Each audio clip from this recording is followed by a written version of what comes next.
பிரித்தானியாவின் லண்டனில் தமிழர்கள் உட்பட ஆசிய நாட்டவர்கள் செறிந்து வாழும் ஹரோ பகுதியில் வீட்டு உரிமையாளர்களுக்கு புதிய சட்டம் நடைமுறைக்கு வந்துள்ளது. ஒரு சாதாரண குடும்ப வீட்டை பல தனிநபர்கள் தங்கி வாழும் கூட்டு வீடுகளாக மாற்றுவதற்கு இனிமேல் நகரசபையிடம் அனுமதி பெற வேண்டும் என்பது கட்டாயமாகியுள்ளது.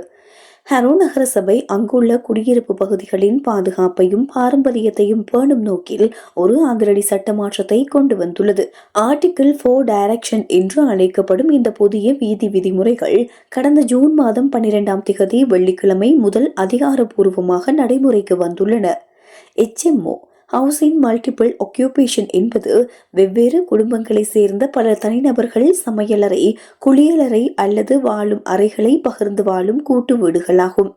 பொதுவாக மாணவர்கள், இளம் உத்தியோகத்தர்கள் மற்றும் குறைந்த வாடகையில் வீடு தேடுபவர்கள் இவ்வாறான வீடுகளை பயன்படுத்துகின்றனர்.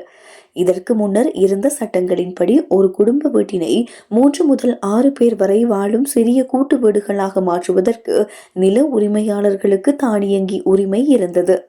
இதற்காக நகர சபையிடம் திட்டமிடல் அனுமதி பெற தேவையில்லை என்ற நிலை இருந்தது. ஆனால் புதிய சட்டத்தின்படி இனிமேல் எந்த ஒரு சிறிய கூட்டு வீட்டை உருவாக்குவதாக இருந்தாலும் ஹரோ நகர சபையிடம் முன்கூட்டியே அனுமதி பெறுவது கட்டாயமாக்கப்பட்டுள்ளது. இவ்வாறான கூட்டு வீடுகளால் தங்களுக்கு பல்வேறு அசௌகரியங்கள் ஏற்படுவதாக அந்த பகுதி மக்கள் நீண்ட காலமாக புகார் அளித்து வந்த நிலையிலேயே இந்த நடவடிக்கை எடுக்கப்பட்டுள்ளது.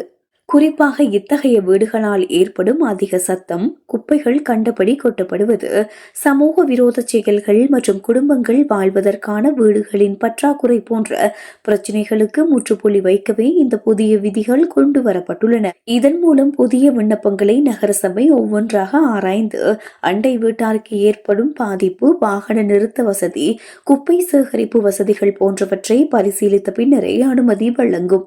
ஏற்கனவே இந்த 2026ஆம் ஆண்டில் மட்டும் சத்தம் மற்றும் அதிக நெரிசல் காரணங்களை காட்டி ஹரோவின் பல பகுதிகளில் இவ்வாறான கூட்டு வீடு விண்ணப்பங்களை நகரசபை நிராகரித்துள்ளமை குறிப்பிடத்தக்கது.